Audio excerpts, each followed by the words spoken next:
Calcium కోసం రోజు పాలు తాగే వాళ్ళు చాలా మంది ఉంటారు. దాంట్లో ఏదో ఒకటి ఉంటేనే కలర్ కోసం చాలా మంది ఇష్టపడుతూ ఉంటారు. అలానే ఇప్పుడు నేను చెప్పబోయే ఈ ప్రోటీన్ పౌడర్ అనేది 2 నట్స్ తో అయితే తయారు చేసుకుంటే ఇంట్లో రోజు హెల్దీగా తాగేయచ్చు. ఇంకా టేస్ట్ కూడా చాలా బాగుంటది. 1 గ్లాస్ కాదు 2 గ్లాసులు కూడా తాగేస్తారు చిన్న పిల్లలు అయితే. ఇంకా ఈ ప్రోటీన్ పౌడర్ ఎలా చేసుకోవాలో చూద్దాం. మన వీడియోకి లైక్ చేసి ఛానల్ సబ్స్క్రైబ్ చేసుకోండి. కొత్త రెసిపీస్ వస్తూ ఉంటాయి. ఫస్ట్ గా బాదాన్ని అయితే 1 పావు కప్ అయితే తీసుకోవాలి. గ్యాస్ మీడియం లో పెట్టుకొని స్లోగా కొంచెం కలర్ వచ్చేంత వరకు కూడా వీటిని వేయించి తీసుకోవాలి. వీటిని కొంచెం సేపు ఆరనివ్వాలి. వేయించిన తర్వాత పావు కప్పు జీడిపప్పు కూడా తీసుకోవాలి. గ్యాస్ మీడియం లో పెట్టుకొని వీటిని కూడా స్లోగా కలర్ వచ్చేంత వరకు లైట్ గా వేయించుకోవాలి. మరీ ఎక్కువగా వేయించొద్దు, లైట్ గా కలర్ వస్తే చాలు. ఇక్కడ చూపిస్తున్నాం చూడండి, ఈ కలర్ వచ్చిన తర్వాత స్టవ్ ఆఫ్ చేసుకోవాలి. బాదం జీడిపప్పు ఆరేలోపు మనం పాలైతే కాగబెట్టేసుకుందాం. పాలు పొయ్యి మీద పెట్టుకొని మీడియం లో పెట్టుకొని గ్యాస్ అనేది బాగా కాగిన తర్వాత 1 పొంగు అనేది రానిచ్చుకొని స్టవ్ ఆఫ్ చేసి పక్కన పెట్టుకోవాలి. ఇంకా నెక్స్ట్ చూద్దాం.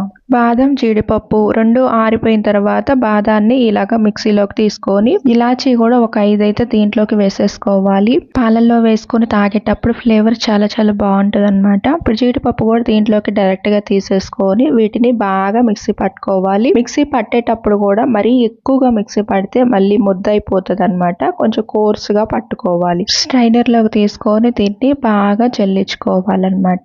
ఇప్పుడు ఇలా మళ్ళీ కొంచెం బరకగా వచ్చింది కదా, దీంట్లోకి చిటికెడు పసుపు తీసుకొని మళ్ళీ ఒక్కసారి బాగా మిక్సీ పట్టుకోవాలి. కోర్స్ లాగా మిక్సీ పట్టింది కూడా దీంట్లోకి మళ్ళీ వేసేసుకొని ఇలా మళ్ళీ మొత్తం కూడా దాంట్లో దిగేంత వరకు జల్లించుకోవాలి. మిక్సీ వేడిగా ఉంది అనుకున్నప్పుడు కొంచెం సేపు ఆగి కూల్ అయిన తర్వాత అప్పుడు మిక్సీ వేసుకోండి. వేడి మీద వేస్తే ముద్ద అయిపోతుంది. ఒక్కసారి చేత్తోనే దీన్ని బాగా కలిసేటట్టు కలుపుకోవాలి. ఇలా గాసీసాలోకి పెట్టేసుకొని ఫ్రిడ్జ్ లో పెట్టేసుకుంటే ఎన్ని రోజులైనా నిల్వ ఉంటది అనమాట. మనమైతే కొంచెం బరకగానే జల్లించుకున్నాం, అందుకే స్ట్రైనర్ లోకి తీసుకున్నాం. పాలల్లో వేసుకొని తాగేటప్పుడు అక్కడక్కడ పలుకులు తగులుతూ ఉంటే బాదం పాలు తాగిన ఫీలింగ్ రావాలని ఇలా చేసుకున్నాం. మీకు మెత్తటి పౌడర్ రావాలంటే వరిపిండి జల్లించుకునే జల్లెడు ఉంటది కదా, దాంతో జల్లించుకోండి. మీకు పౌడర్ రెడీ అయిపోతుంది. ఈ గ్లాస్ లోకి 1 స్పూన్ పంచదార, ఇప్పుడు తయారు చేసుకున్న powder 1 spoon full table spoon తీసుకొని వేడి పాలు దీంట్లోకి తీసుకోవాలి. ఇలా తీసుకొని ఒక్కసారి బాగా స్పూన్ తో కలిపేసుకోవాలి 1 నిమిషం పాటు.